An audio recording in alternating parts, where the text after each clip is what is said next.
All right, our speaker today is well known to us, a religious science minister and one of our favorite storytellers, Reverend Jan Lindbergh Morgan. Go ahead, Jan.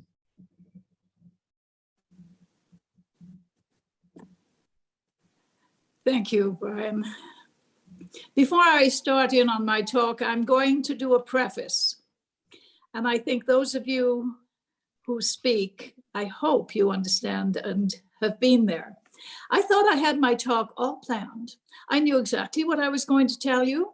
I had my subject all in place.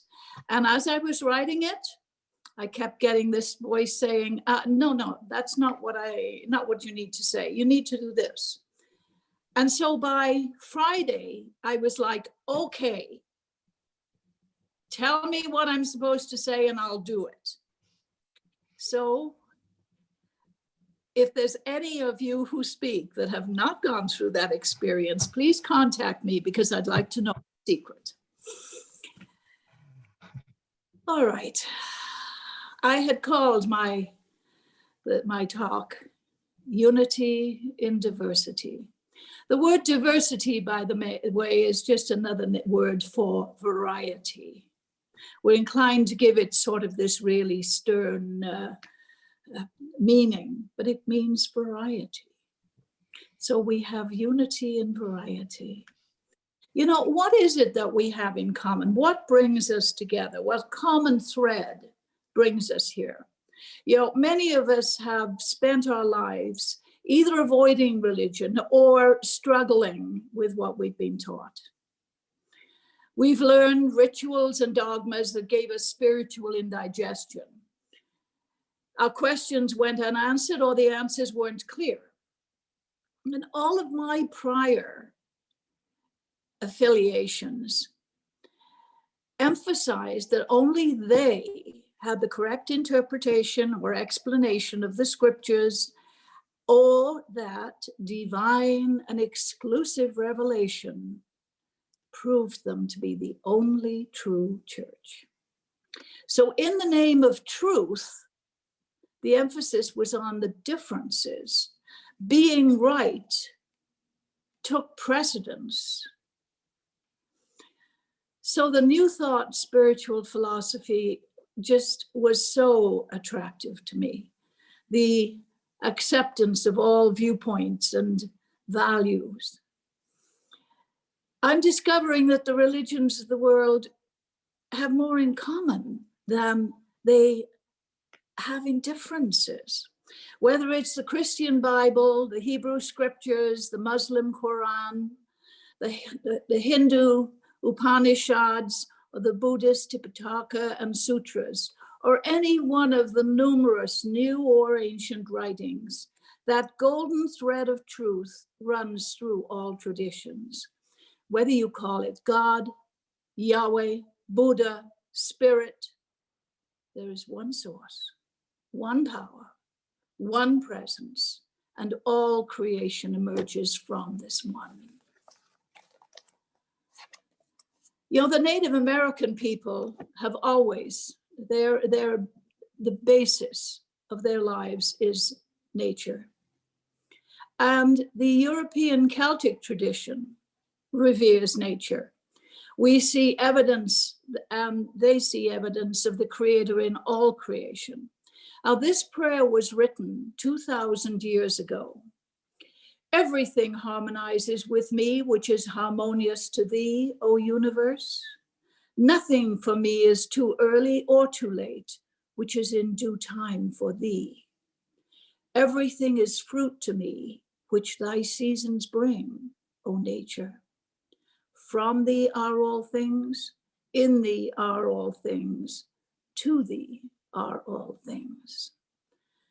This from Marcus Aurelius, a Roman emperor considered by so-called civilized people to be a savage and a pagan. 1400 years later, Meister Eckhart, a Dominican monk, said, God is pure being, not a person ruling over us, but a presence within us. Therefore, nothing outside the self is a medium for knowing God. No authority, no right way, no guru. It's all God, and we're all made of God's stuff. You know, something of my Gaelic heritage speaks through me when I share my Welsh benediction with you, which hasn't happened since before lockdown. But it speaks of the presence and the power in all things. You know, the laws of nature are always in harmony. The universal laws are constant, eternal, and that which is back of everything is changeless. But somehow, humankind has created a duality. The creator and something else equally powerful. We seem to have gone beyond my savior versus your savior, our teacher versus your teacher, so that religious differences have spilled over into our societal differences. The need to be right supersedes loving kindness, understanding, and compassion. Figure. You know, as we look around our world today,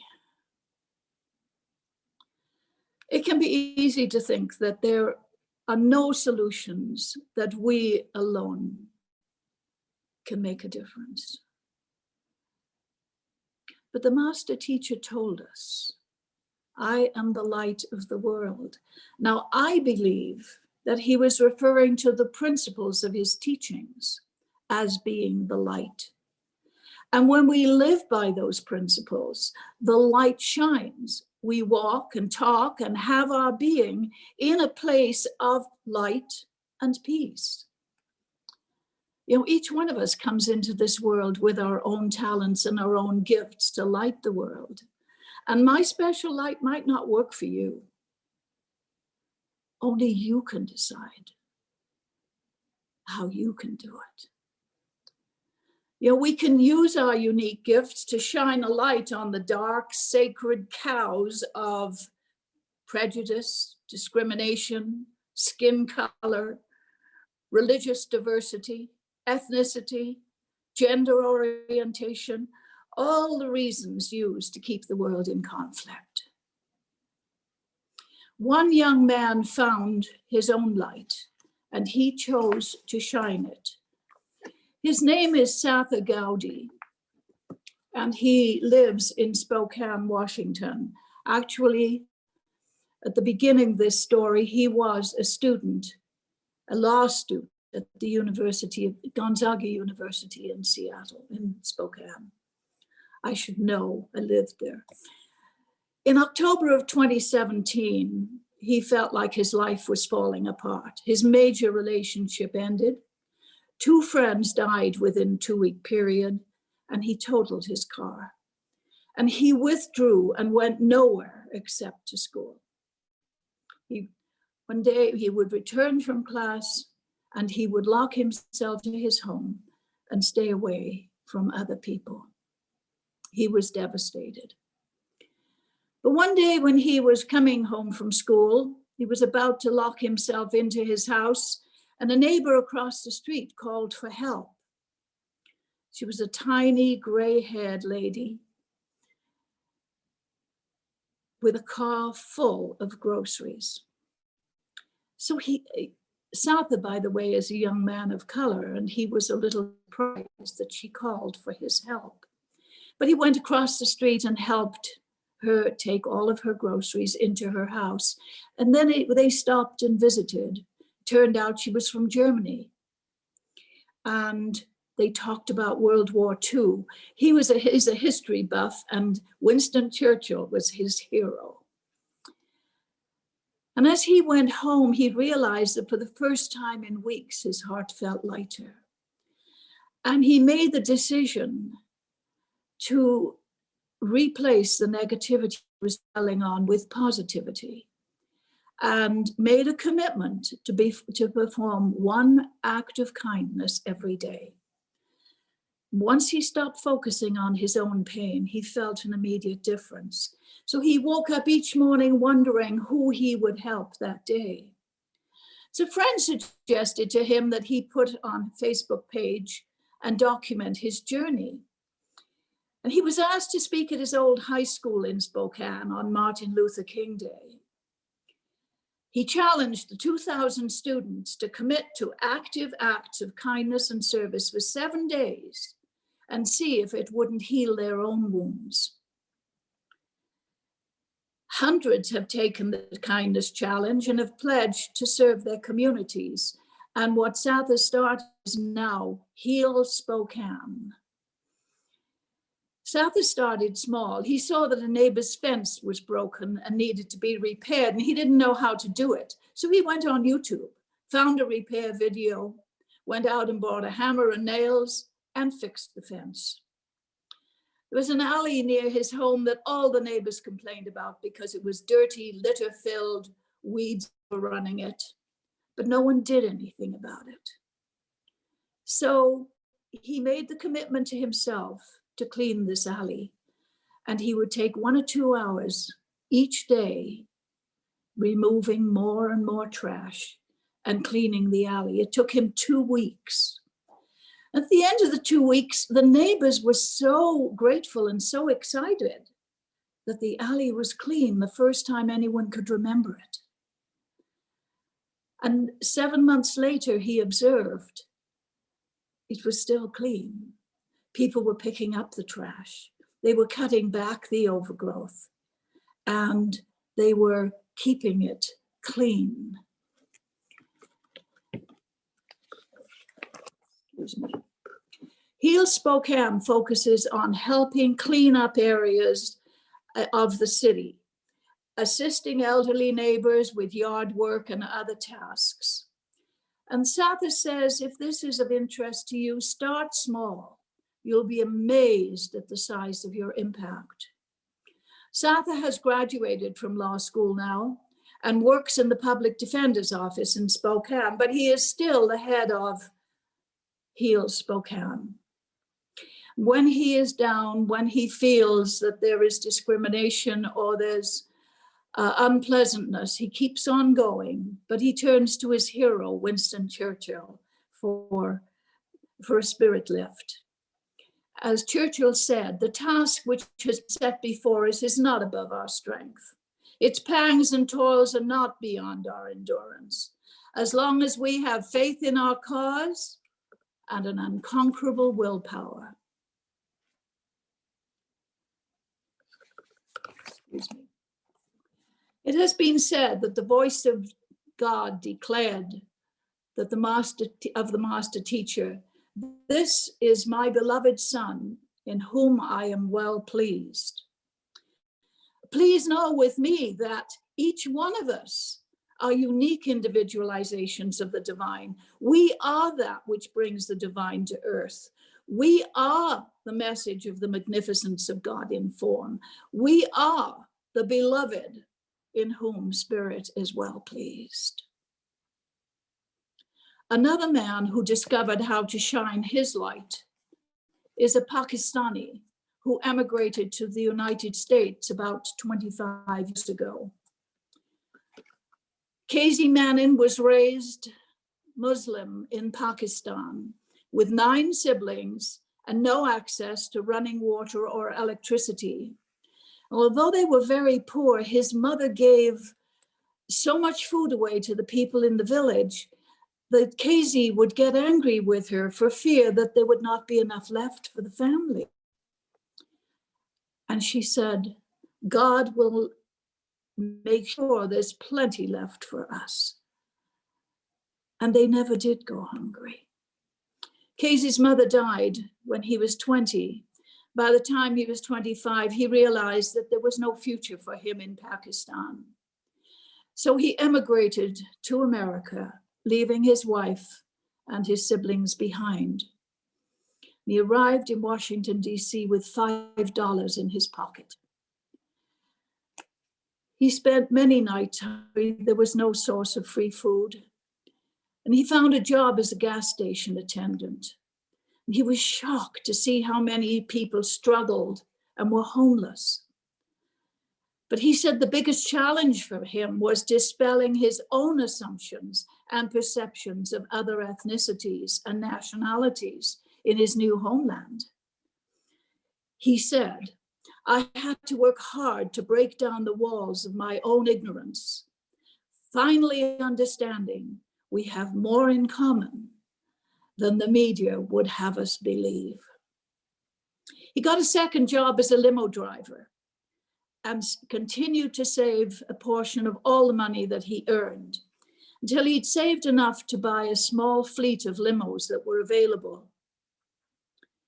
He continued to save as much money as he could after sending for his wife, but he still felt that he didn't know God's plan for him, and he would pray about it daily. And 7 years ago, the answer came. A friend who owned an Indian restaurant in Washington, D.C., a few blocks from the White House, complained about the difficulty of running it. And Casey was shocked to hear himself, I'll buy your restaurant, name your price. Within a week, the place was his. It was painted and redecorated, hung with Pakistani tapestries and artwork. He bought new tables, some of which sat 8 people. And the crowning touch was the beautiful ornate chandelier hanging from the ceiling.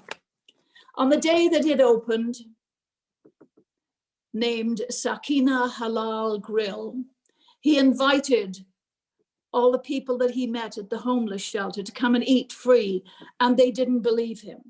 Are you sure you're not going to try and charge us after we get in there? But they came, and the word spread about the noble mission and the good food, and paying customers started flocking to support the new establishment. About 20% of Casey's customers eat free. He refers to these people as family, and some of them eat 2 meals a day. No one is ever turned away for not having money. There is no judgment, period. At some tables, those who can't pay sit beside White House staffers who can and discuss life and themselves. Casey's philosophy is not just about giving free food, it's learning about each other and about how each of us live and work. So his compassion and generosity was inspired by his mother, who is the restaurant's namesake, Sakina Halal. One day, a businesswoman came up to him, smartly dressed in a business suit, and she said, I understand you're the owner. I'm very impressed with what you're doing here. I would like to make a donation to help you. And he said, I'm sorry, ma'am, we don't accept donations. The way you can donate is by buying your meal. And she shook her head and smiled and walked away. Casey suggests that what worked for him was 30 days of performing 1 act of kindness a day. Isn't that familiar to Sather? And that's to someone outside of the family. Even if it's only a compliment. After a month, he said, it becomes a habit. And if it hasn't, then try 45 days. Because God is action. If we would share, Casey says, 1 meal a day, with 1 meal a week, with people less fortunate, the entire world would begin to align with the ultimate goals of peace and understanding. Casey has made it his life's work to feed America's hungry, and he started a foundation partnering with 50 restaurants across the United States, operating on Sakina's model. One of the people Casey refers to as family, Derek, stopped at his table as he was leaving, and he looked at Casey and said, this place has changed my life. And in some ways, it's changed me too. And Casey looked at him and said, me too. Me too.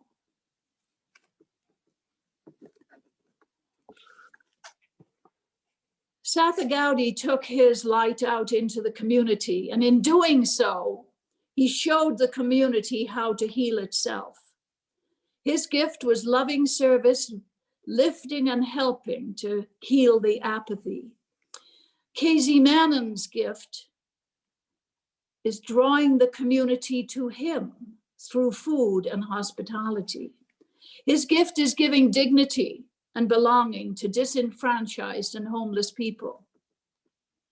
What would it look like if, as a community, we could all pool our collective lights, put them together and shine it all in a way that would bless the larger community? My last story is a gift of respect, acceptance, and compassion from one spiritual community to another. On the morning of Yom Kippur, an unconscionable act of terrorism took place in Camp Hill, Pennsylvania. Early in the morning, arsonists set fire to the temple Ohev Shalom. The Reverend Stuart Hardy and the congregation of the Trinity Lutheran Church opened the doors of their church to the temple congregation so the observance of Yom Kippur could go ahead.